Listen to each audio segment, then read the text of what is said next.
Buenos días para todos. Tenemos el gusto de presentar hoy al doctor Freddy Moreno Gómez con su charla Oligopolio Editorial, Apuntes sobre la industria editorial y científica. El doctor Moreno es odontólogo de la Universidad del Valle, máster de Ciencias Biomédicas de la Universidad del Valle, candidato a doctor en Humanidades de la Universidad del Valle y director del Departamento de Ciencias Básicas de la Salud de la Universidad Javeriana de Cali. Mucho gusto, doctor. Bueno, muy buenos días a todos y todas. Doctora Pilar, muchísimas gracias por la invitación. La idea de hoy entonces es compartir unos apuntes muy breves acerca de cómo funciona la industria editorial científica. En los diferentes niveles de formación siempre nos enseñan en el pregrado, en el posgrado y luego en la vida profesional la importancia de escribir ciencia, de publicar ciencia y de leer ciencia, pero a veces desconocemos cómo funciona el medio editorial científico y yo considero que es muy importante conocerlo. Eh, Publicar genera cierto capital simbólico que puede ser económico o desde el punto de vista de la distinción, y eso es importante en nuestro medio, pero es importante también conocer cómo equilibrar esa balanza. Todo lo que digamos en esta conferencia, pues sobre el mundo de la publicación científica, parte de un saber empírico, de un conocimiento y unas experiencias como lector, actor, evaluador y editor. Por tanto, soy el único responsable de lo que yo pueda comentar acá. Vamos a revisar 4 aspectos fundamentales del contexto de la publicación científica. Vamos a debatir ciertos mitos muy puntuales que derivan del comportamiento de la industria editorial y cómo ese comportamiento puede afectar nuestros intereses de publicación o de manejo de ese conocimiento. Porque finalmente hay una coerción sobre los investigadores, sobre todo los más jóvenes. El estudiante de pregrado tiene muchísimas barreras para publicar, el residente menos, pero todavía las siente. Y los profesionales, pues por supuesto, cuando ya eres profesor o especialista o investigador, también vas a encontrarte con algunas barreras. El primero que vamos a trabajar es el desconocimiento de la estructura socioeconómica que controla el proceso de publicación científica, y eso es lo que se ha denominado pues la industria editorial. Se reconoce como un oligopolio, ya que son unas pocas empresas las que controlan todo el flujo de la investigación científica y del conocimiento publicado. 5 empresas, digamos que son las que en este momento se encuentran en la cúspide del manejo del conocimiento, y pues la mayor propietaria de revistas que divulgan este tipo de conocimiento escrito pues es el CEBIR. ¿Cómo está compuesta la industria? Cogí el ejemplo del Elsevier. Entonces tenemos una casa editorial que es el emporio económico que controla todo el flujo, que en este caso es el RealX Group, que controla a la editorial Elsevier. Elsevier es dueño de una serie de revistas que están almacenadas en una biblioteca electrónica que se conoce como Scopus. Ahí están todas las revistas del Elsevier. Para encontrar esas revistas y encontrar los artículos utilizamos un metabuscador, que son los metabuscadores electrónicos, que es ScienceDirect para este caso, y con eso nosotros completamos el flujo, digamos, general. Una casa editorial edita unas revistas, las coloca en un sitio, en una biblioteca, y nosotros accedemos a esas revistas.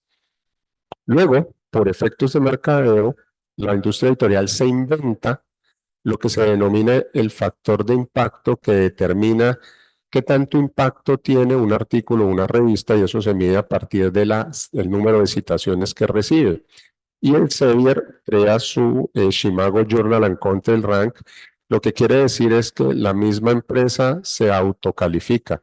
Yo mismo digo cuáles son mis mejores revistas y mis mejores artículos.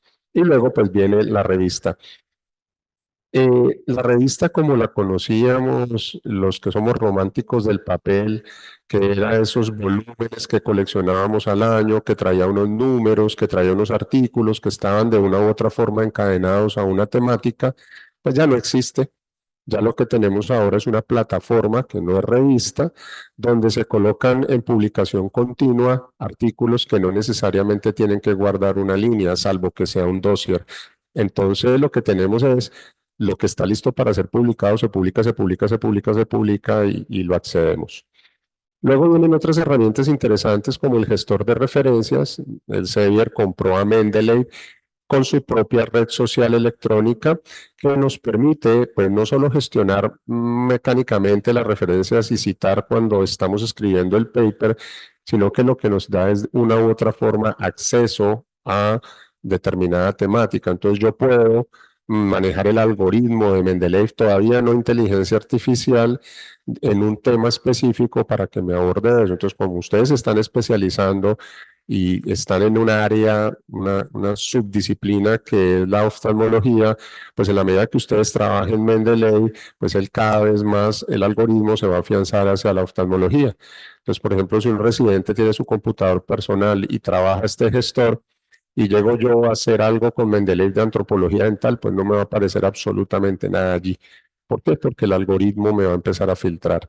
Y lo que se viene a futuro, que es algo que está muy discutido ahora, es los chatbots de inteligencia artificial de las casas editoriales. En este momento tenemos una sobreabundancia de inteligencia artificial, salen y salen programas. Obviamente eso en 5 o 6 años desaparecerá más del 80% de lo que hoy existe, porque se conglomerarán, absorberán, desaparecerán unos, serán obsoletos, etcétera. Pero yo solo quiero que se imaginen por un momento este panorama donde usted ya no tenga que buscar artículos para leerlos y consolidar la información, eso que llamamos una revisión sistemática de la literatura, sino que haya una inteligencia artificial que le encuentre a usted los artículos, le sintetice la información y se la entregue.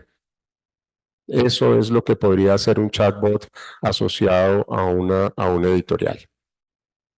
Hay un contexto entonces sociocultural de la ciencia biomédica que está determinado por los intereses de la comunidad científica y la integridad científica. Por un lado está lo que hacen los autores, lo que exigen los editores y lo que esperan los lectores.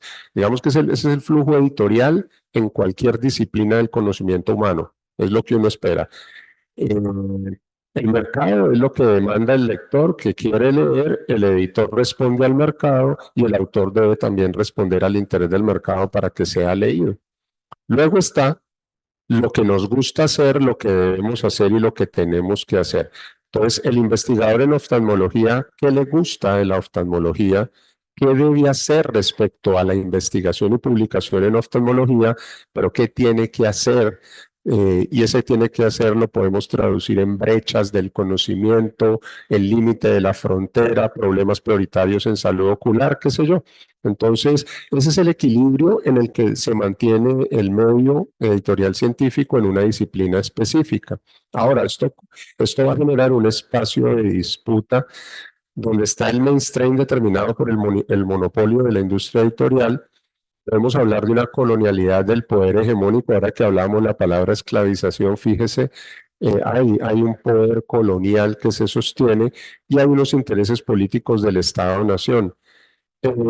Y hay investigadores que, me incluyo yo, ahí en primera persona, podemos hacer algo de resistencia, de contención a ese mainstream y se generan una serie de agencias, movimientos y manifiestos subalternos que dicen que la ciencia convertida en mercado va muy rápida y tiende a cometer errores. Entonces hay que levantar el pie de ese acelerador y más bien practicar una ciencia lenta. La ciencia lenta no quiere decir que el avance sea lento, es una ciencia que nos debe permitir pensar, que nos debe permitir fracasar, que nos debe permitir cometer errores para poder reestructurarnos y no avanzar, digamos, en una línea recta, sino una espiral de retroalimentación. Pues esa sería la idea. Entonces, en este momento, cualquier medio académico está en ese escenario de disputa y allí el que media eso en teoría son las políticas y programas editoriales donde participamos todos los actores. Pero si el mainstream es la industria editorial científica, esa política, digamos, política pública que puede generar un Estado-nación o un programa editorial que puede generar una casa comercial, ¿hacia dónde se va a inclinar? Entonces, ahí es donde se puede desbalancear ese escenario. La industria editorial científica obedece a la economía global, es claro. Ahí está, cuando después de la Segunda Guerra Mundial, en posguerra, se organizan valga la redundancia, la Organización de las Naciones Unidas, se crean dos brazos, el Fondo Monetario Internacional y el Banco Mundial. Uno, para garantizar la estabilidad financiera y crecimiento de los países, un crecimiento económico sostenible, y el sostenible no es que realmente sea amigable, el sostenible es que los ricos se sostengan ricos y los pobres se sostengan pobres. Es muy difícil que un país pobre emerja y se vuelva rico. Miren que eso no ha ocurrido desde posguerra. Y el Banco Mundial, pues que es la asistencia financiera y técnica a los países de desarrollo, donde yo digo hay que ayudar al país pues para que no se quiebre porque me desestabiliza la economía, pero tampoco lo voy a volver rico para que me compita.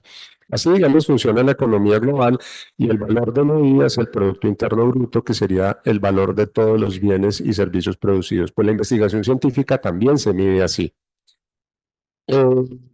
La ONU, y es claro, funciona subsidiada a partir de corporaciones privadas, entes privados, que que convirtieron el conocimiento en un producto. El conocimiento es oro, el conocimiento es café, el conocimiento es aguacate, el conocimiento es un bien que se vende, genera rentabilidad. Por tanto, hay que manejarlo como eso y hay que desromantizarlo. Si usted genera conocimiento, no lo regale, véndalo, porque usted está produciendo un servicio. Entonces viene la apropiación económica de la ciencia, tecnología y la innovación, y esto es nuevo. Esto realmente es de 20 años en el mundo y en Colombia quizás el que dio el espaldarazo a este proceso fue el gobierno Duque y el gobierno Petro lo ha sostenido. Y es que, bueno, solucionemos los problemas prioritarios de salud, pero si podemos generar capital, pues buenísimo. Entonces se ha creado el sistema de investigación, ciencia, tecnología e innovación, donde la innovación es la palabra que te dice, tú puedes generar conocimiento, innovar y como es nuevo, venderlo. Véndelo para que la sociedad lo aproveche y solucione su problema. Digamos que ese es el equilibrio general que está ahí. Pero ¿por qué la industria editorial o por qué esta diapositiva en la industria? Porque el conocimiento hay que materializarlo y la manera de materializarlo es el artículo científico. Entonces, en este negocio, el artículo científico y la revista siempre será supremamente importante para la divulgación y la publicación. Aparece pues por un ladito la UNESCO y la OCDE, que son dos mecanismos filiales de la ONU que se encargan de trabajar los países pues tercer mundo, vías de desarrollo, de tercera categoría, como los quieran llamar. Y pues Colombia al entrar a la OTAN y al entrar a la OCDE con el gobierno Santos dio un salto económico importante para algunas cosas, pero para el sector de investigación yo creo no tanto, porque puso a Colombia en la vanguardia de la ciencia, es decir, Colombia en investigación es un país de primer mundo. ¿Será que eso es cierto? Al haber pasado allá, se perdieron todos los subsidios y por eso es que publicar o buscar y encontrar información nos cuesta tanto. Ese artículo que necesitas vale 30 euros, ese artículo que necesitas vale $25. Antes era gratuito cuando estábamos en ciencia más lejitos de la frontera y nos lo financiaba ENVEI, CEPS, Coginari, etcétera. Miren la desigualdad, o sea, si esto es el tamaño de la economía proporcional a recursos para ciencia y tecnología e innovación y el factor de medición es el ingreso, el PIB, pues obviamente eso tiene que ver con la densidad de la población. O sea que si China tiene 19.9 teras de dólares para invertir en ciencia, tecnología e innovación, pues Colombia apenas tiene 351 bytes de dólares. O sea, ¿cómo podemos decir que somos un país a la vanguardia de la ciencia cuando no tenemos inversión para eso? Obviamente esto tiene unos intereses en económicos importantes por quién decidió que el número de personas y lo que gana esa persona sumado marca la invención. Pues obviamente los países que estaban en vanguardia y que tienen población.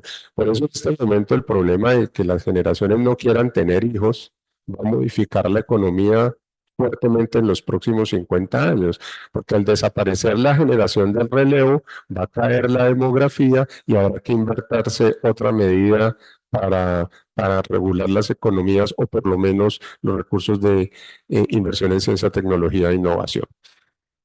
El CEBIR, como les decía, controla el 70% del mercado de la industria editorial. Sería más bien esto, el 70% de la industria editorial es este oligopolio de 5 casas comerciales y el CEBIR de ese 70 controla el 50. Para el 2022, estos son datos extraídos de lo que reporta, digamos, la declaración de renta pública del CEBIR en Internet, reportaron para el 2022 $3.5 millones, beneficio de explotación de 1.3 millones de dólares y márgenes de utilidad del 37%, que ese es el negocio pues que todo el mundo sueña, pues es la locura. ¿Quién reporta estos márgenes de utilidad? Pues claro, porque no invierte nada en el negocio de publicar. ¿Quién escribe? Los autores. Pagamos porque los publiquen. ¿Quiénes leen? Los lectores, que somos nosotros mismos que pagamos por leer. ¿Quiénes evalúan? Nosotros mismos que no nos pagan un peso por eso. O sea que el recurso humano de una casa editorial se resume en un editor, un grupo de diseñadores gráficos y pare de contar, y un técnico experto en Internet. Entonces, la inversión es muy poca. Ya ni siquiera tienen que sostener una imprenta porque el papel desaparece. Entonces ahí se está viendo pues ese desequilibrio y contra eso es lo que podemos luchar. Luego viene el desconocimiento del funcionamiento del proceso de publicación científica. Queremos jugar el juego de publicar, pero desconocemos cómo funcionan las revistas y eso es la causa del mayor número de rechazos.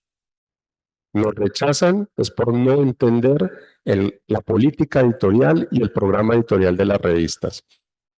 Algo que está muy metido en nuestro idioma es la indexación o indexación.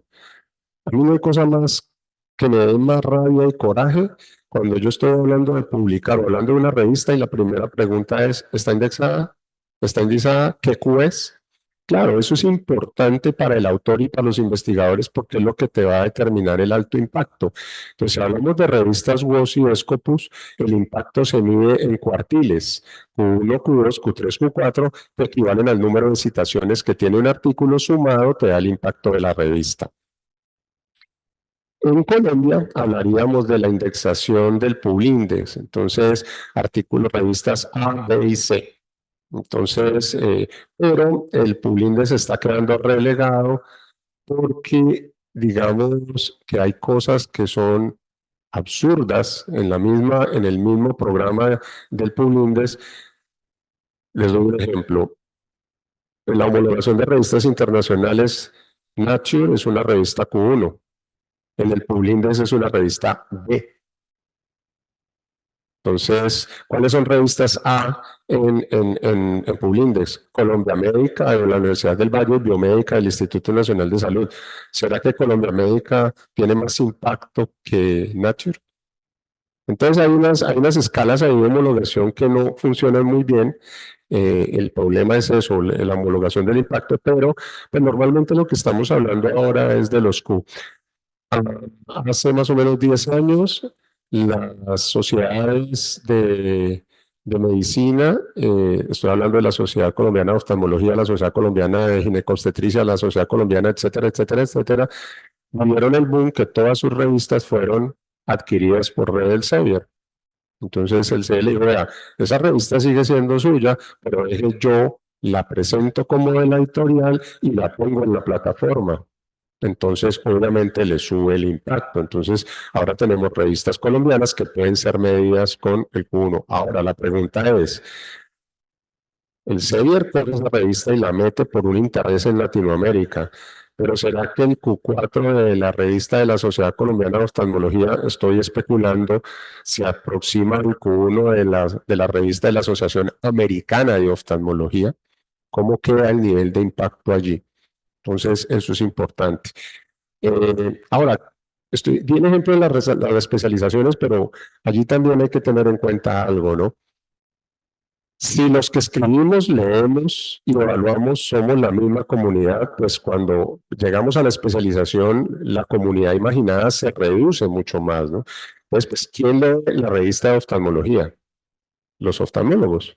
Pues rara vez un cirujano plástico, un odontólogo va a leer una revista tan especializada. Entonces, hay un mercado importante para la industria, para coger esas pequeñas comunidades y sumarlas, y eso fue lo que pasó en Colombia. Hay una palabra en alemán que usan los alemanes, los historiadores alemanes, que es el Zeitgeist, que es el espíritu de la época, y eso es lo que determina el factor de impacto. Hoy en día el espíritu de la época es el número de veces que es citado un artículo, pero para las generaciones que se vienen, a veces la citación no importa, importa más el número de likes en una red social, por ejemplo. Entonces, si usted está en ResearchGate, usted se da cuenta que las métricas de ResearchGate no coinciden con las métricas del Scopus o del WOS. Acá está muy citado, pero este artículo acá tiene más likes por una sencilla razón, porque lo accede gratuitamente más gente que por los sistemas de cobro. Entonces, muy seguramente el espíritu de la época que determinó el factor de impacto en los años 60, 70, que tuvo el mayor impacto en los años 90, inicio del siglo XXI, va a generar un giro y el like, el me gusta, que es una métrica alternativa, va a cobrar más importancia. Bueno, pues es que era el sueño de todos. No es que la revista es de acceso abierto. El sueño de un autor, ¿cuál es? Que te lean, que tú escribas un paper, que te lo lean y que de pronto tú vayas a un encuentro y alguien presente un trabajo y te cite. Entonces uno abraza la gloria, ya uno se siente distinguido, alcanza el reconocimiento. Pero hay un obstáculo entre el que tú escribes y el que me lean, que son los sistemas de costo y la accesibilidad. Entonces, acceso abierto para que los lectores gratuitamente lean fue la panacea. El mundo de la investigación reclamaba eso y la industria editorial se lo dio y lo concedió. Pero digo, espera un momentico, ¿y la plata de dónde me sale?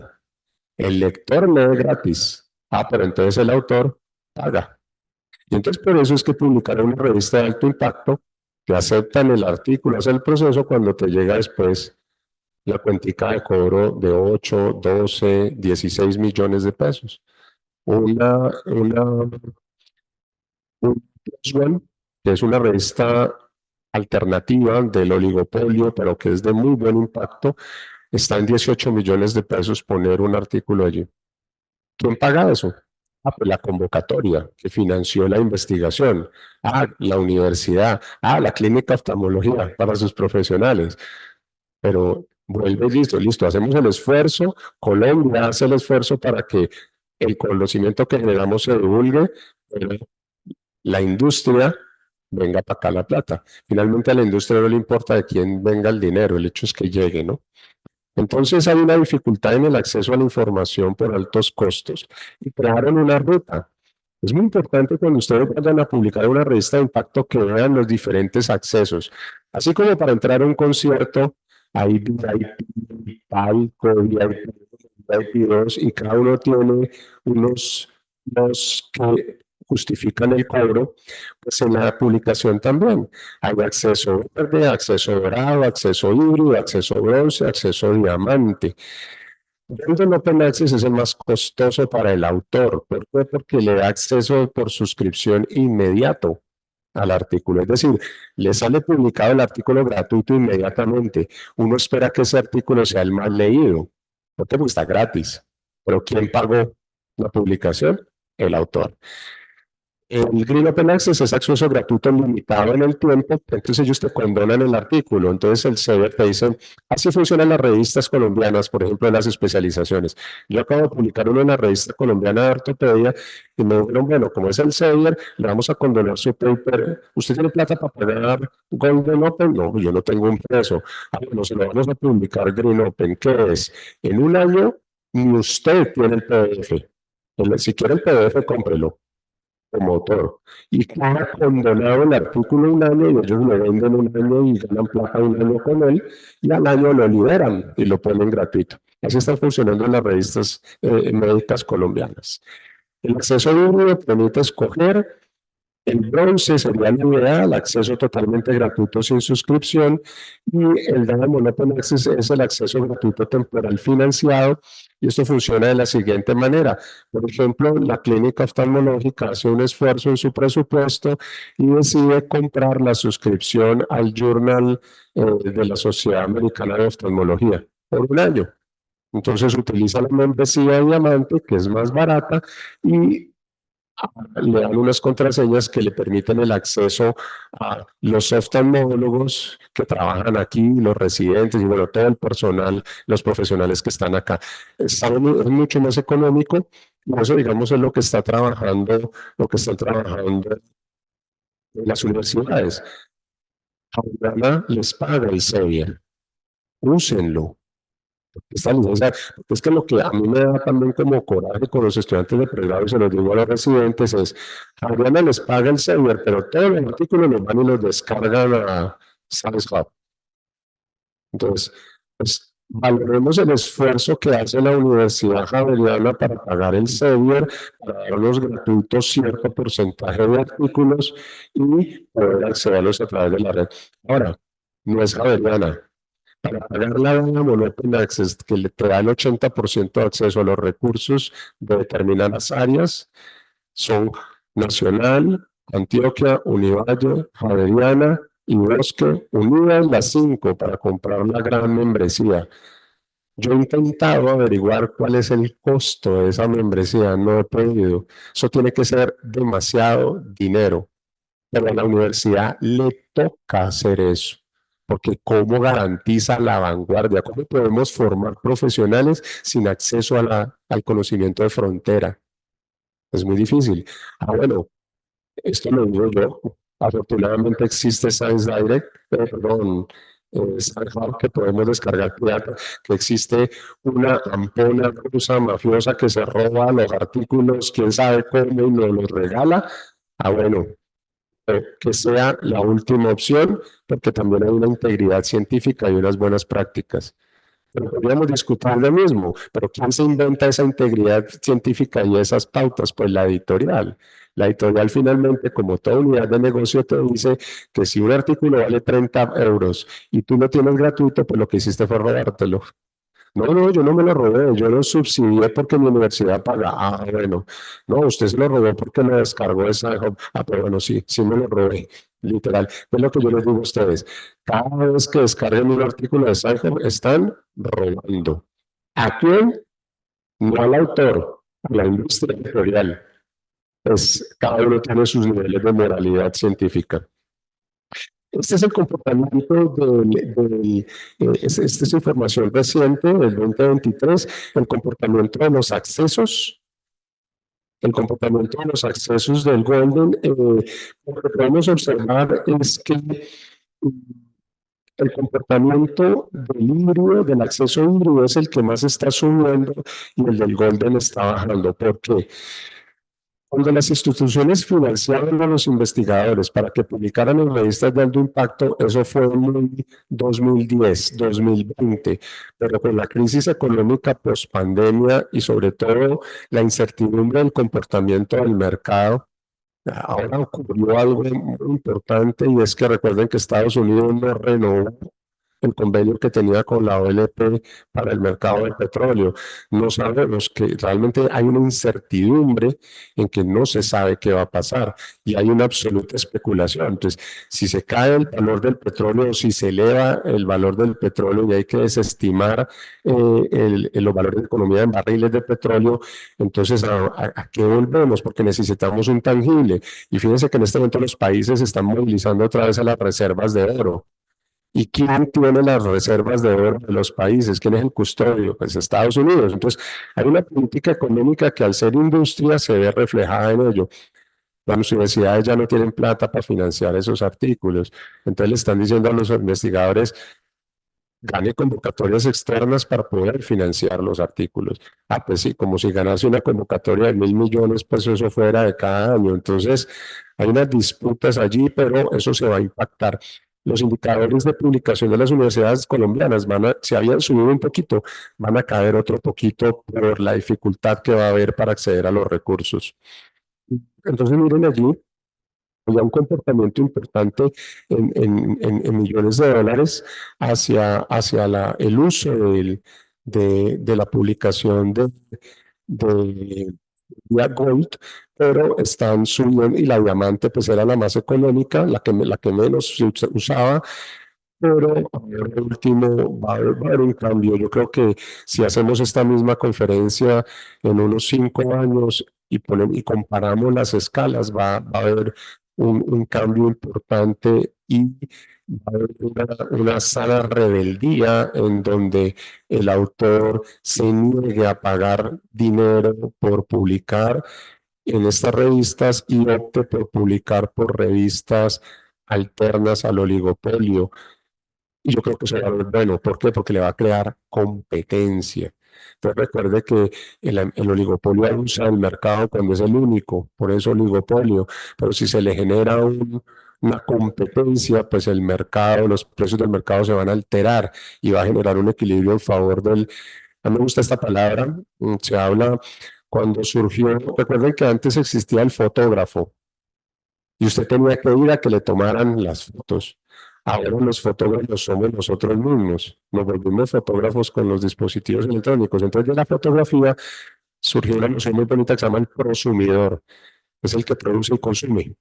Entonces nosotros somos prosumidores de la ciencia, producimos la ciencia y la consumimos. Pero es que es muy cruel la industria editorial. Fíjese que si usted produce el conocimiento y usted consume su propio conocimiento, lo opulan endogámico.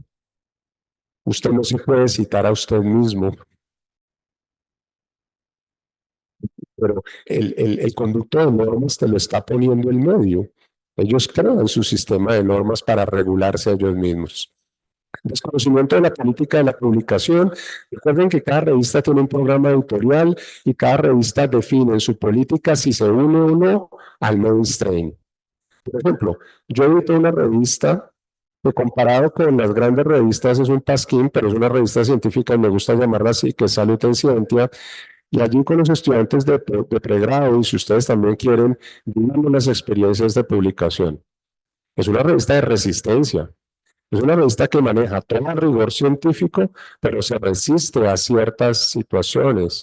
Y cuando presentamos esa revista hace 10 años, vamos a cumplir 10 años el próximo año, cuando la presentamos en el 2015, la respuesta de los vicerrectores fue no, no necesitamos una revista. Yo doy la oportunidad que esta revista es diferente, porque diseñé un presupuesto de 0 pesos para experimentar, me la avalaron.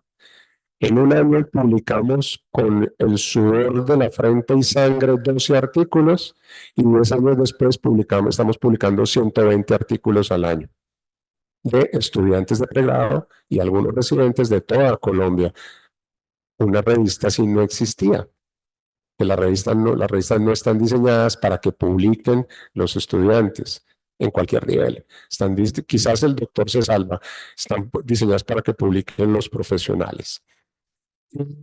Las revistas crean unas comunidades imaginadas porque nosotros, los colombianos, somos muy románticos y nosotros nos casamos con determinadas fuentes de información. Hay gente que puso en el radio Caracol y nunca más volvió a mover el dial de la emisora. Se quedó oyendo Caracol toda la vida, ni lo menciona en RCN. Hay gente que se queda leyendo El País y nunca lee El Tiempo. Hay gente que lee todo, oye todo y ve todo. Yo pienso que es la gente más informada. Con las revistas nos pasa lo mismo. Como ellos me publicaron, pues yo sigo mandando ahí.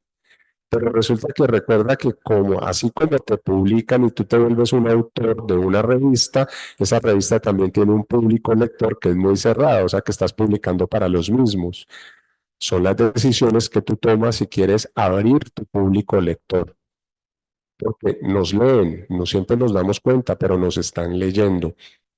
Entonces, en esa comunidad imaginada que construye culturalmente el conocimiento, pues aparecen las instituciones, los institutos, centros y grupos de investigación. Ya no hablamos solo de instituciones educativas, sino en nuestro caso instituciones de salud. Recuerden que en Colombia ya la institución de salud o prestadora de servicios de salud adquirió un gran poder económico, perdón, un gran capital simbólico a partir de la formación. Si la Clínica Oftalmológica de Cali quiere abrir un programa de posgrado, lo puede abrir sola a nivel doctoral. Esta clínica puede generar formación de doctores. Ley Duque de hace un año, que obviamente deberá mostrar una infraestructura direccionada, un doctorado en oftalmología. ¿Para qué? Es que nosotros queremos que los oftalmólogos desarrollen investigación. ¿Y por qué? Porque en nuestra clínica hacemos investigación, pero la queremos llevar a nivel formativo. Entonces se genera el programa. Eso no se podía antes, pero ya se viene. Muy seguramente el salto va a ser hacia quitarle un monopolio absoluto educativo a las universidades. Pero eso no es colombiano, ¿no? Eso está ocurriendo a nivel mundial. Las comunidades son importantes para generar nuevo conocimiento que solucione problemas prioritarios en salud, pero es importante que los actores del proceso de investigación reconozcan la industria editorial científica y que estamos subyugados a ella, pero también identificar que tenemos márgenes de maniobra que nos permiten también validar el nuevo conocimiento generado por solucionar problemas prioritarios. Por ejemplo, una manera de crear resistencia es que el profesor diga, tenemos club de revistas, me tienen que presentar un artículo de autores colombianos. Publicado en cualquier revista, pero los autores tienen que ser colombianos. Estamos en la Clínica Oftalmológica de Cali, club de revistas. Vamos a presentar un artículo que sea escrito por uno de los profesionales adscritos a la clínica, que son profesores de ustedes. Es que ni siquiera leemos a nuestros profesores, porque nuestros profesores no nos ponen a leernos el mismo. Mira, este profesor tan ególatra nos pone a leer y a discutir sus propios artículos. ¿Qué experiencia más maravillosa cuando tú tienes al autor del artículo ahí al lado para leerlo críticamente y poderlo discutir? No todo es ego. La distinción y el reconocimiento no siempre pasa por la egolatría. Siempre hay políticas y programas que es la manera como se gestiona el proceso de publicación. Hay intereses, pero también hay buenas prácticas y también debe haber calidad. Esta palabra da susto a nivel educativo, ¿no? La calidad de la educación. En este momento a los profesores nos piden en los sílabos de las asignaturas que certifiquemos el aprendizaje de calidad. ¿Yo cómo certifico que el estudiante aprendió de calidad y que este sí y que este no? Pues este sacó 1 y este 5, este es calidoso y entonces este no es calidoso. Esa palabra todavía da miedo en el mundo educativo, pero ya entró. Y hay que medir la calidad. En la ciencia ya estaba metida, pues porque la ciencia ya sabemos que es un producto. La principal causa de rechazo de un artículo científico es la selección inadecuada. Créanme que a uno lo rechazan donde uno no debe estar. Es decir, si usted es menor de edad y quiere entrar a una discoteca, pues no le dejen entrar. Me rechazaron, pero no lo rechazaron por ser usted, lo rechazaron por ser menor de edad. Ahora usted ya es menor de edad y la discoteca dice, nos reservamos el derecho de admisión. Pues usted ya sabe que hay una probabilidad en su aspecto por el cual lo rechacen o no. Yo no entiendo cómo el portero de una discoteca con la mirada es capaz de identificar si este va a gastar plata o no va a gastar plata. Me imagino que hay un código de vestuario, de comportamiento en ese mundo que determina, este solo viene a tomarse una cerveza, este viene a tomarse 3 botellas de whisky. Entonces, ocupe la mesa porque el que toma whisky se queda más tiempo, pues deja más propina y hay un movimiento allí. Pues acá pasa lo mismo. Las revistas se reservan los derechos de admisión y de publicación. Imagínense que uno como editor de una revista científica de alto impacto tiene que pensar en términos de citación. Este artículo es bueno, este artículo no. Este artículo yo creo que me va a dar citaciones.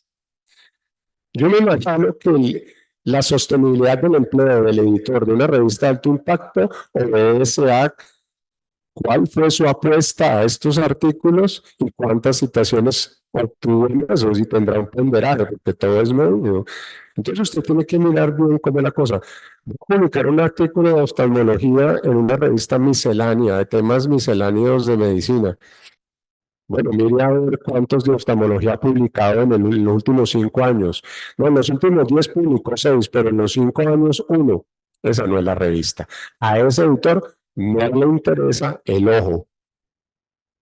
Busque, no, lo voy a publicar en oftalmología, una revista oftalmológica. Bueno, mire las cosas. No, todo para uno cuando llega a prácticas nuevas, novedoso y es susceptible a ser publicado. No, doctor, venga, publiquemos esta revisión de la literatura de las cataratas. ¿Será que hay algo nuevo de cataratas que no se sepa de lo que está publicado? Vaya, lea de cataratas, vuélvase un monstruo de lo que está publicado en cataratas, identifique qué brechas todavía están y haga la revisión a partir de eso. Pero si su revisión de la literatura empieza definiendo qué es una catarata, eso no le va a probar nadie, porque se da por hecho que si usted es oftalmólogo ya sabe qué es eso. Entonces hay que estar a la vanguardia de... Nos rechazan porque no seguimos las normas de publicación, que eso es muy triste, ¿no? Pues porque no leemos nada, nosotros nunca leemos instrucciones. Si a nosotros nos dicen que los artículos tienen que estar escritos así, así, así, pues para meterlos en esa revista, pues publíquelos así, así y así. Pues claro, este programa editorial que obedece a las políticas editoriales, pues guarda la coherencia de un formato.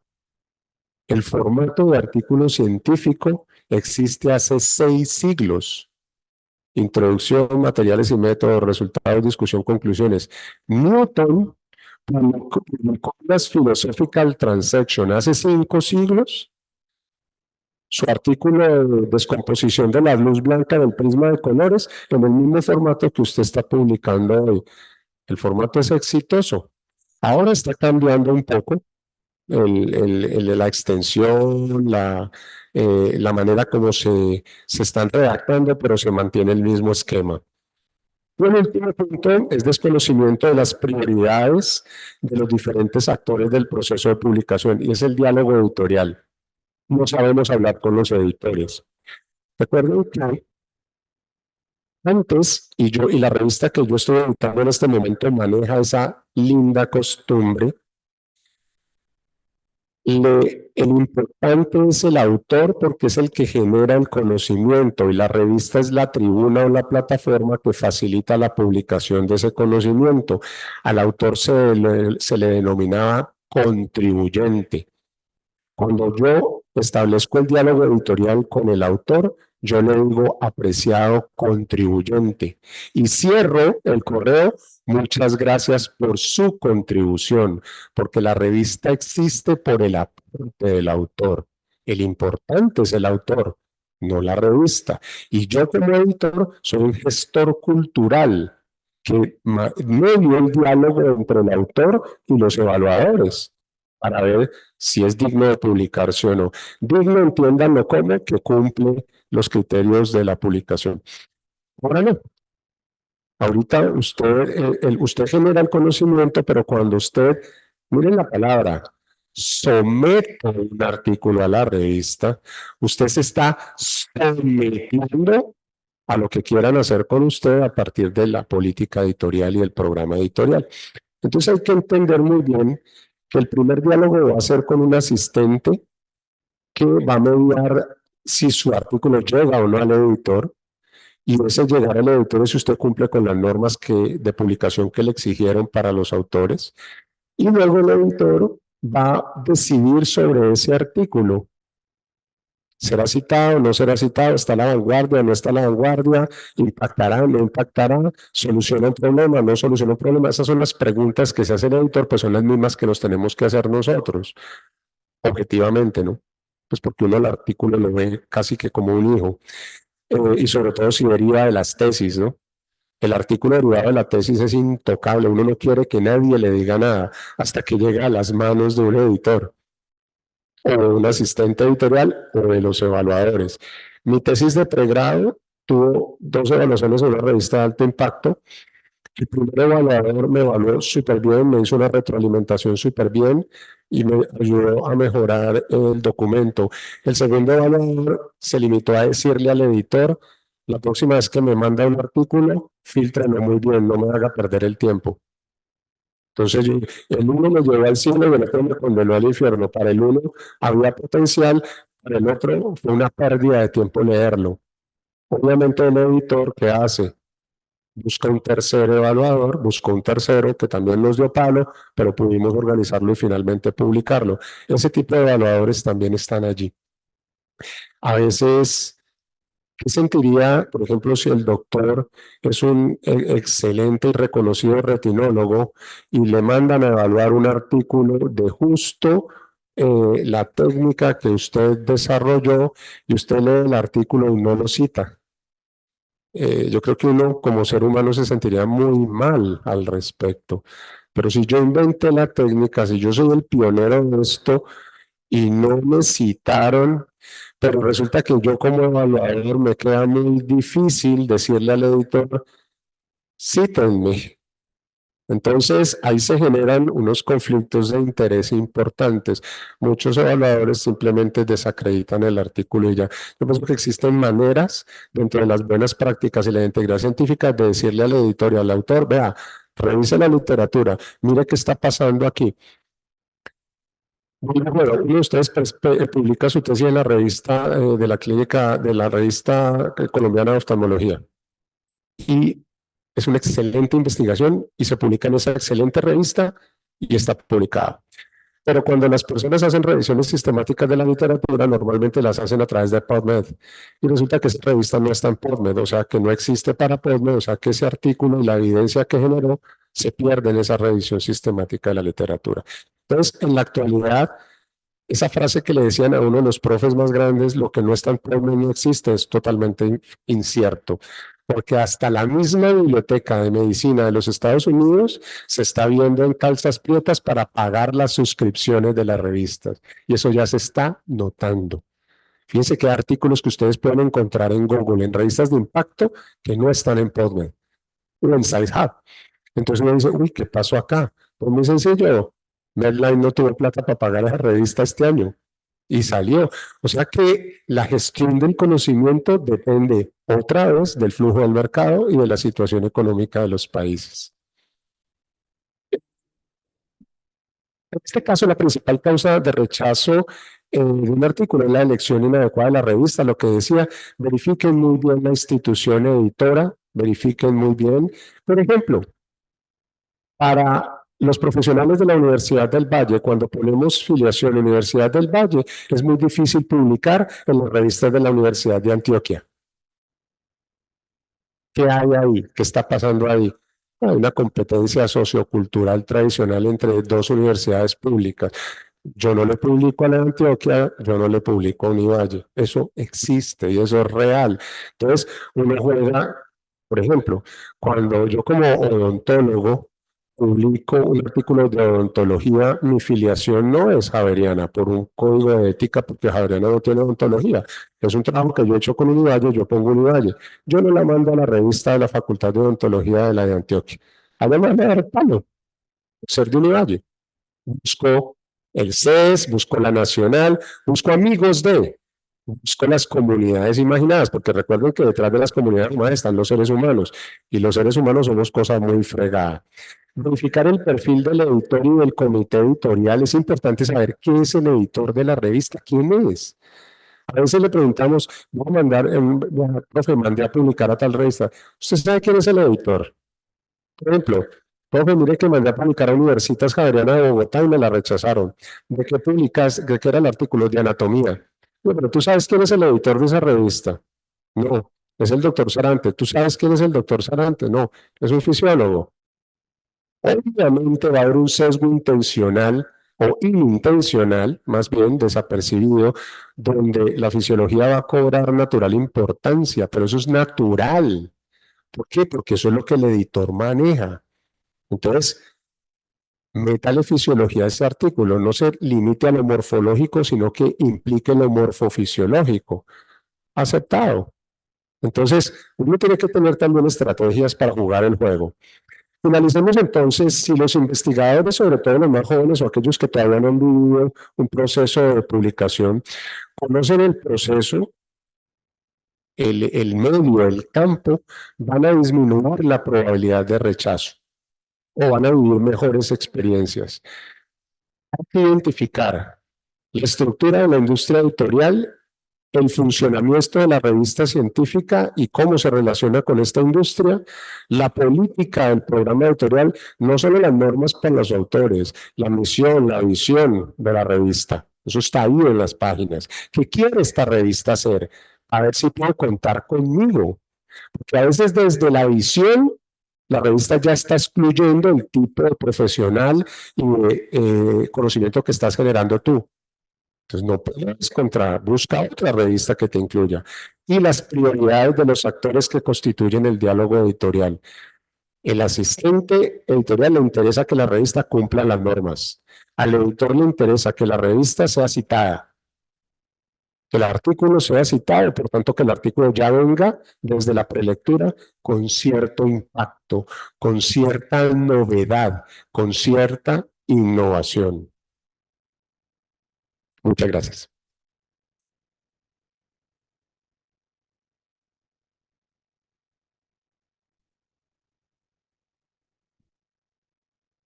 No sé si tengan algún comentario, preguntita.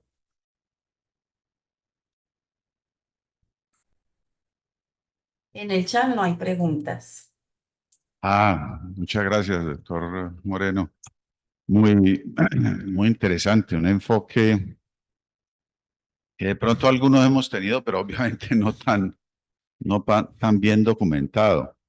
Usted que ha estudiado tanto el tema, ¿cómo ve el futuro? ¿Cree que esto va a seguir así, este oligopolio de la industria editorial? ¿Vamos a tener que seguir sometidos y esclavizados, como decíamos ahora? Nosotros producimos los artículos, nosotros los leemos y nosotros pagamos a un intermediario para que nos maneje esto.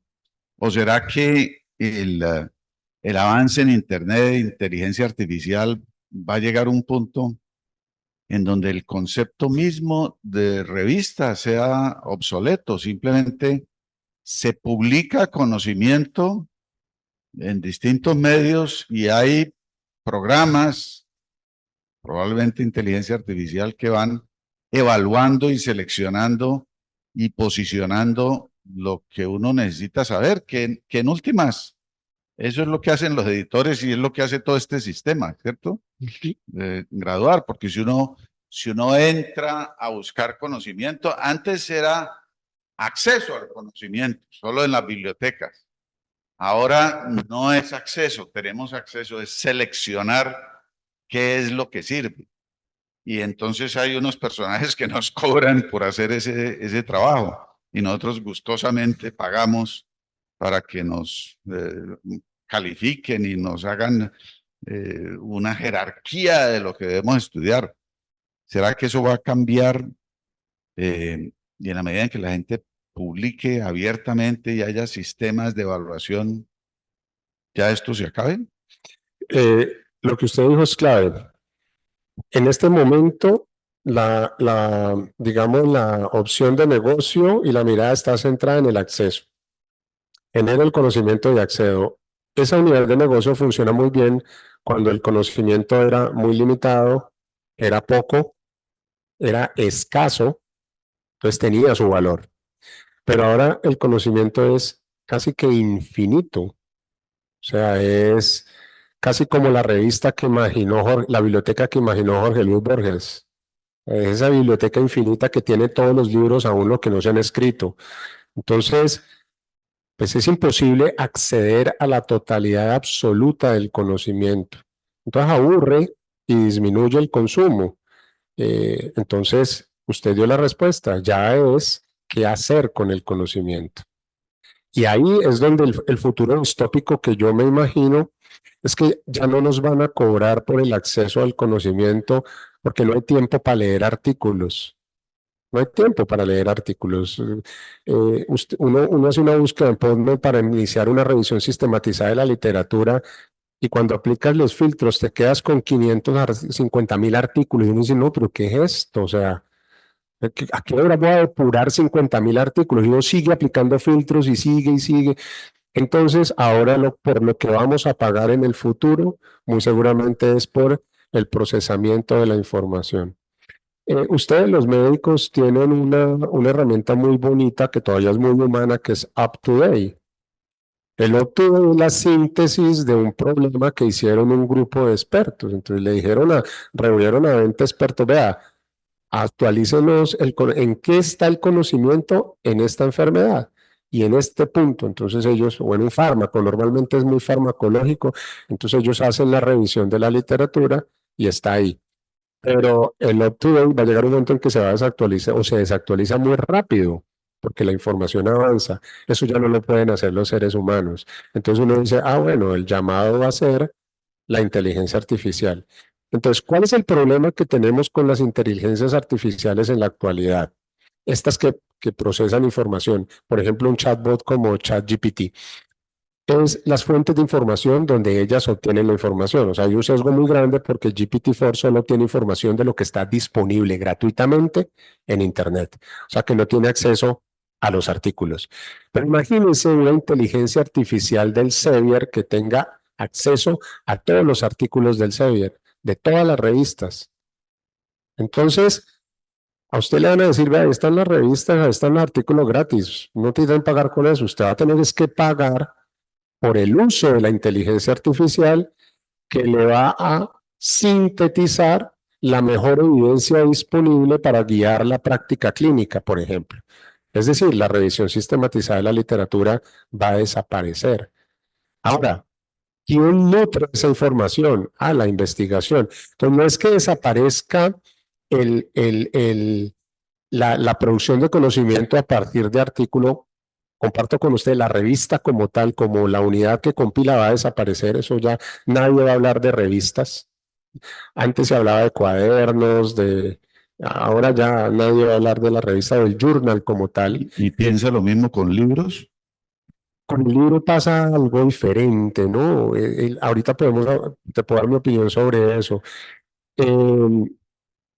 Entonces, muy seguramente el artículo se va a conservar con algunas modificaciones en el formato, pero va a ser un formato muy general, muy digital, porque nadie lo va a leer. Pero pues, ¿para qué te vas a leer el artículo si ChatGPT te va a decir, o la inteligencia artificial te va a decir, esta es la mejor evidencia disponible obtenida de estos autores, punto? Pues a usted qué le importa de dónde lo sacaron, el Sevier le está garantizando de que eso viene de buena fuente. Cuando me puse a leer la historia cultural del libro, como parte de mi tesis doctoral, entonces empecé obviamente en la Biblioteca de Alejandría y también fue una revelación terminé de leer hace unos meses, se los recomiendo, muy bonito, El infinito en un junco, el libro de esta escritora española, me olvidé el nombre, Pilar, es un libro muy bueno, es la historia del libro. Cuando llegó Google, me iban a... Vallejo, correcto. Muchas gracias, doctora. Es un libro muy, muy revelador y muy bonito. Cuando llegó Internet en el 2000 y llegó Google, todo el mundo dijo, es el fin del papel. El libro se acabó. Llegamos al el final de la dinastía de Gutenberg. Nada que hacer. Y más porque Google hizo un programa de escanear los libros de todas las bibliotecas del mundo. Inicialmente el proyecto era gratuito. Ya ahorita vale, ¿no? En Google Books. Y bueno, eso recibió sus críticas. Pero lo curioso es que lo que normalmente las Kindle y los sistemas electrónicos de lectura iban a reemplazar el papel, la respuesta de resistencia de las editoriales fue que desde el 2000 al 2024 se han editado y publicado más libros que toda la historia del libro como lo conocemos en el formato empastado de 5 siglos. O sea, nunca antes se han impreso tantos libros como en la actualidad. Todavía hay amor por la lectura en papel. El problema del libro no va a ser que el PDF reemplace el papel. El problema del libro va a ser que la gente no lee, es la lectura. Nadie lee. Los muchachos de ahora, mi hija empezó a estudiar antropología y sociología, pero ella no era una lectora. Y yo le decía, maestra, piénsese muy bien esa carrera, porque yo ya había empezado el tránsito de la historia cultural y yo le dije, hay que leer mucho. Yo tengo allí compañeros que son antropólogos y sociólogos y hay que leer mucho. Cuestión es eso. Y bueno, lo que no leyó, digamos, desde que aprendió a leer en 10 años de vida, pues lo leyó ahorita que va en octavo y ya le cogió un gusto a la lectura. Y entonces ella me dice, ve papá, tengo este libro en PDF, pero me gustaría tenerlo en papel carísimos, pero pues uno se da la pela y compra. Es la pérdida de la capacidad y el gusto por la lectura es lo que podrá sepultar el libro. Y lo que tú ves en las editoriales independientes, las que compiten contra Penguin Random y Planeta y Alfaguara, es publicar libritos muy pequeños, de cortos, cuentos y novelas cortas, muy concisas, muy agradables de leer, muy rápidas. Yo creo que en este momento, Crimen y Castigo, nadie se lo leería. Yo me demoré 1 año y medio leyendo Crimen y Castigo a buen ritmo, ¿no? No sé si lo han visto o si han tenido la posibilidad de leerlo. O sea, es un libro bien interesante, pero entonces, no, la industria editorial está pasando por un momento crítico y bueno, otra cosa que te puedo abonar al sostenimiento del libro, que lo vivimos aquí en Cali. Pues los caleños siempre, o los que vivimos aquí en Cali, siempre hemos tenido una fama de ser malos lectores y que leemos muy poco, pero es agradable ver lo que está sucediendo con la feria del libro, ¿no? Hace 5 años la primera feria del libro era la Librería Nacional, Panamericana y 2 o 3. Ahorita la última feria del libro que se fue el año pasado, si fueron, era casi ya todo el bulevar y una gran cantidad de editoriales independientes, una gran cantidad de libros que uno no se soñaría aquí comprarlos. O sea, yo cada vez que voy a Bogotá, tengo que ir a la Lerner. No puedo evitar ir a la Lerner a comprar libros. Bueno, ya con Buscalibro uno ya no tengo que ir a Bogotá, pero ya sé que no voy a Bogotá porque allá el libro me cuesta más caro. Ahorro, tengo mi fondo de ahorro para libros y espero a que venga la Feria del Libro en Cali y puedo comprar libros económicos impensables que podían haber llegado a mí me gusta llamarla como siempre la llamaban antes de la creación del departamento de- del Valle, a la villa de Cali, al Villorrio de Cali. Me gusta cuando llega esa feria y puedo comprar libros. Hemos mejorado mucho culturalmente. El doctor Jesús Marulanda levantó la mano. Hola, sí, buenos días para todos. Doc, quería preguntarle en qué, pues, como posición está Ovid eh, y Walters Plumber en todo lo que usted habló, porque vi en el oligopolio varios mencionados, pero no vi particularmente a Ovid. Ellos por eso hablamos de oligopolio. Digamos que estas 5 empresas controlan el gran flujo del mercado. Esto creo que ya debo hacerle algo de actualización porque como ocurre en cualquier mercado, las empresas se compran entre ellas, hacen consorcios. Ellos están en ese otro 30% de la industria y ahí se mueve muy bien.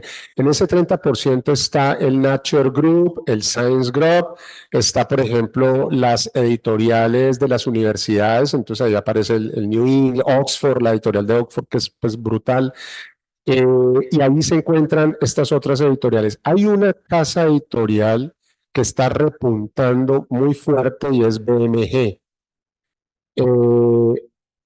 Hay que mirar con detalle. Ahorita lo hablamos con el doctor.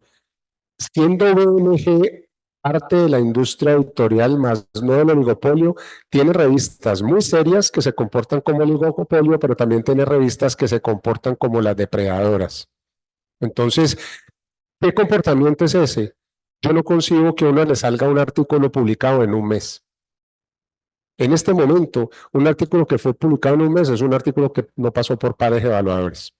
Entonces, están omitiendo las evaluaciones, dejándole todo el criterio al editor, y pues eso es peligroso para la evidencia, pues hay que respetar la evaluación, que es uno de los pilares del flujo editorial.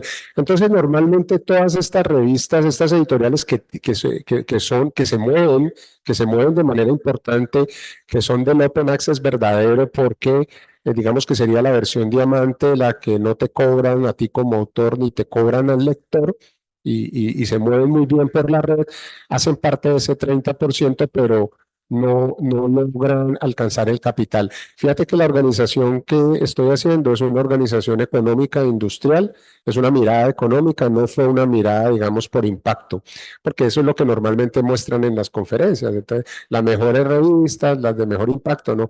Aquí estamos haciendo una mirada, digamos, por el recurso que generan y la capacidad que tienen de cubrir el mercado. Ok, muchas gracias. La pregunta la hice porque particularmente muchas de las revistas de las subespecialidades de oftalmología están anidadas en Ovid y Wolters Kluwer. Fíjate que Ovid era bien interesante, ¿no? Porque Ovid era un programa que venía respaldado por Hinari y estaba financiado para Colombia. Entonces las universidades tenían las contraseñas y los estudiantes podíamos acceder a revistas subsidiadas y era bien interesante. Ahora ya hay acceso, pero tenemos menos y también se han perdido, o sea, el oligopolio ha sacado muchas de sus revistas. Cuando vamos a publicar y vamos a leer, vale la pena mirar. O sea, sí, las revistas Elsevier son un sello de calidad por lo que implica el proceso, pero vale la pena mirar otras revistas. Por ejemplo, yo tengo un sueño y es publicar en algún journal de Taylor and Francis. Ese es yo, el día que lo logre, me puedo retirar de la publicación. Eso es dificilísimo. Si ustedes conocen a alguien que haya publicado en Taylor o en Francis, un doctor que hizo, porque es que sus journals son de una calidad, pero su comunidad imaginada alrededor, la comunidad científica alrededor de esos journals, estamos hablando de un journal europeo, estamos hablando de las mejores universidades europeas ahí alrededor de esa revista, de esos comités editoriales. Entonces es muy satisfactorio que ese evaluador te lea, no con una mirada de citación, sino con una mirada crítica para desarrollar el conocimiento. Listo, doctor. Doc, muchas gracias y también aprovecho el espacio para reforzar lo que usted ya nos dijo, no solo para nosotros como estudiantes, oftalmólogos profesionales y los docentes, es que la universidad tiene acceso a muy buenas bases de datos. O sea, yo que soy fiel usuario, puedo dar fe de la cantidad de artículos de acceso gratuito y de gran calidad que tenemos a través de la universidad. Eso sí, es importante que todos lo reconozcamos. Listo, muchas gracias, doc. Bueno, doctor, muchas gracias. Bueno, yo soy Oriana Gómez, soy residente de la Javeriana. Muchas gracias, me pareció muy interesante y quería preguntarle algo más como para, bueno, no sé, o sea, nosotros desde la carrera nos han dado este paradigma que tienen que publicar en revistas indexadas, pero a veces uno como pequeño investigador que quiere dar como sus primeros pininos en la edición, pues me parece pues un poquito difícil llegar a publicar en esto por la rigurosidad o también por todo este ambiente que usted comentaba. ¿Usted qué nos recomienda a nosotros como pequeños investigadores? Porque a veces incluso me ha tocado que grandes profesores me dicen, te toca buscar un investigador que ya haya publicado, que es más fácil que te acepten los artículos, asóciate con un investigador. Pero ahí no sé si llega como que te aceptan el artículo por el nombre, por las citaciones del autor. Entonces nosotros como pequeños investigadores, ¿usted qué nos sugiere para hacer nuestros primeros pininos y no llegar a caer a estas revistas depredadoras o no llegar o irnos por un mejor camino. Y otra preguntita era, ¿usted qué piensa acerca de la inteligencia artificial, no tanto en cuanto a la evaluación del artículo, sino a la creación del artículo? Porque he visto incluso que ya hay algunas normas en cuanto al, no sé, como la cantidad de inteligencia artificial que tú puedes utilizar en un artículo. Entonces, ¿hasta qué punto uno se puede quedar atrás al no utilizarlo? Entonces, es como... Te respondo la última. Mientras las fuentes que nutren la inteligencia artificial o las fuentes a las que pueda acceder la inteligencia artificial sean limitadas, la creación va a estar limitada. Tú le puedes decir a GPT-4 que te cree un artículo sobre ese tema. GPT-4 también tiene un formato pues, de escritura que es muy de ella, muy de su estructura. Pues ella lo plantea como inteligencia artificial. Yo le digo a ella por la inteligencia artificial, no sé, siempre me la imagino mujer.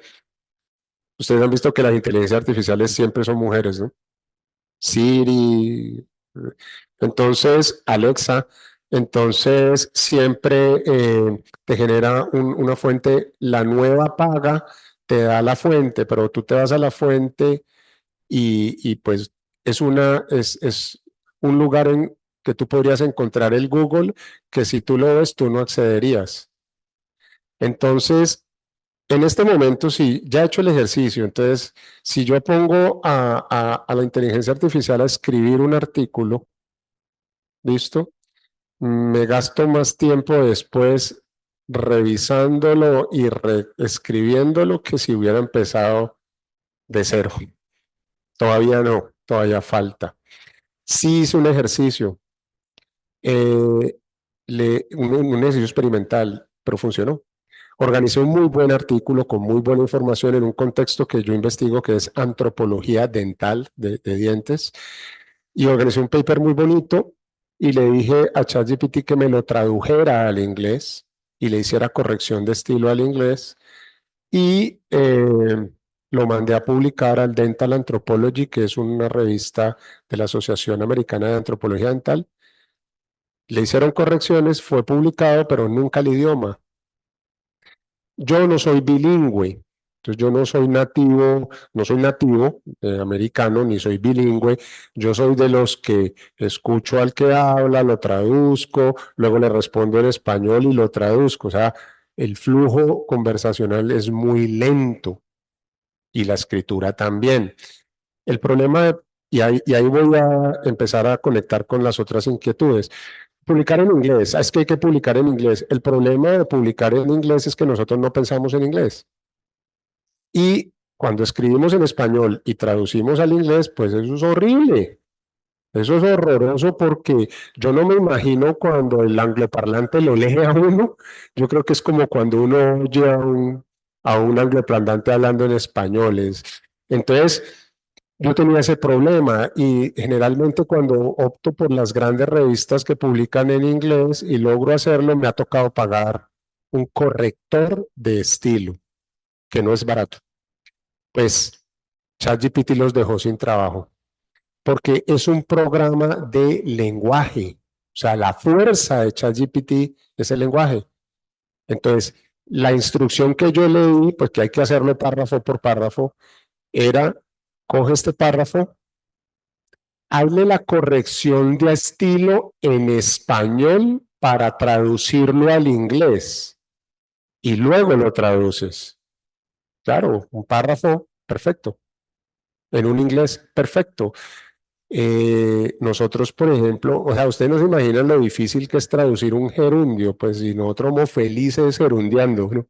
O este adverbio mente, eso al angloparlante le estorba, le estorba. Párrafos de que nosotros mismos escribimos párrafos y ya la respiración está perdiendo porque no encontramos el punto. No, el gringo pone puntos cada 15 palabras y listo, frases cortas. Entonces, ahí ChatGPT es muy bueno. Entonces, no le es la creación a la inteligencia artificial, todavía no. Dale el formato, la forma, el ajuste, la ortografía, la corrección de estilo. Por ahora es muy bueno en eso. son mentirosos, ¿no? Todavía ChatGPT se inventa la información, se inventa la referencia. No ha podido responderme qué escritor colombiano escribió El alférez real.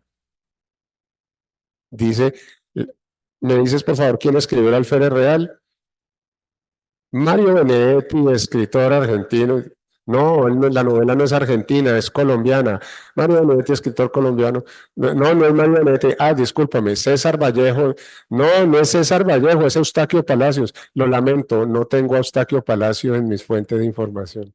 ¿Ves? Pero cuando tú escribes en Wikipedia, en Google, alférez real, te aparece ahí en la primera. Entonces, todavía la inteligencia artificial de los otros programas no logra reemplazar lo que te hace Google bien usado. Y listo. La otra pregunta, yo quiero empezar a publicar. Funcionó muy bien en los años 90 y el inicio de 2000 el nombre del investigador, lo que con todo respeto uno llama la vaca sagrada. Es decir, si usted estaba investigando en vacunas y formaba parte del grupo de investigación de Patarroyo o Sócrates Herrera y publicabas con ellos, pues eso iba a ser derecho, salía derecho. Lo que venga de esa persona viene bien hecho. No, ya ha cambiado y a las vacas sagradas ya no son tan sagradas. Les cuesta mucho más trabajo también lograr. ¿Por qué? Porque también los editores han cambiado. Entonces ya los editores sagrados se están jubilando, está llegando gente nueva, con nuevo pensamiento, con nuevo software. Entonces cada vez el nombre se pierde más. Ahora, cuando te mandan a evaluar, a ti no te van a llegar los nombres de quién lo escribió. Esa es una buena carta de presentación para de entrada, pues para el asistente editorial y el editor. Funciona bien, funciona bien. Consejos como recetas de cocina. Recuerden, la receta de cocina es el paso a paso y usted le sigue el paso a paso, pero nadie le garantiza de que el pastel le va a quedar rico. Si aquí todos los que estamos acá seguimos una receta y cocinan para una torta de chocolate, nos van a dar 30 tortas de chocolate diferentes. Por ejemplo, incluir en las referencias un par de artículos de la revista que estoy publicando. Funciona. ¿Por qué? Porque ya le estoy dando citación. Entonces, si yo voy a mandar a la revista biomédica y estoy escribiendo un artículo sobre la viruela del mono, que es lo que ahorita está pues en vanguardia, entonces, pues yo me meto a biomédica y miro a ver si hay artículos de viruela del mono, los cito, pero no los cito forzadamente, sino dentro del flujo normal. Y bueno, pues si este artículo sale publicado, pues va a tener dos referencias de esa revista que va a ser indexada. Lo que pasa es que tampoco se exageren, porque a las revistas también les cobran la endogamia. Entonces, ustedes no sé si han visto que hay índice H y HI. El H es el absoluto sin autorreferencias, el HI es con autorreferencias. Entonces es buenísimo porque uno ve a los investigadores colombianos, índice H, 10, HI, 126. Se recita. No está mal, pero yo como editor he visto cosas que, por ejemplo, el artículo, estoy publicando un artículo de retina, y el artículo va a trabajar retina y meto un artículo que yo había citado, voy a decir una burrada, simplemente es para que me entiendan, que yo ya había hecho un artículo de glándulas lacrimales. Y entonces cojo y meto aquí, entonces tengo que citar ese artículo porque tiene que ver en teoría la retina con las glándulas lacrimales, muy seguramente sí, pero no me dañen el ejemplo, perdónenme la ignorancia. Entonces yo digo, entonces en la introducción, el ojo es el órgano de la visión que viene acompañado de sus estructuras intrínsecas y extrínsecas. Unas extrínsecas son las glándulas lacrimales, y llegué a mi artículo. Pues o sea, eso es forzado. De pronto es un reglón y referencias 5/12. Y uno dice, madre, 7 referencias para citar un reglón. Esas son las cosas que el editor cuida del uso de referencias. Entonces, referenciar la revista mesuradamente y citar lo que de verdad deba ser citado. Manejar referencias de vanguardia, pero respetando los artículos clásicos. Un ejemplo característico.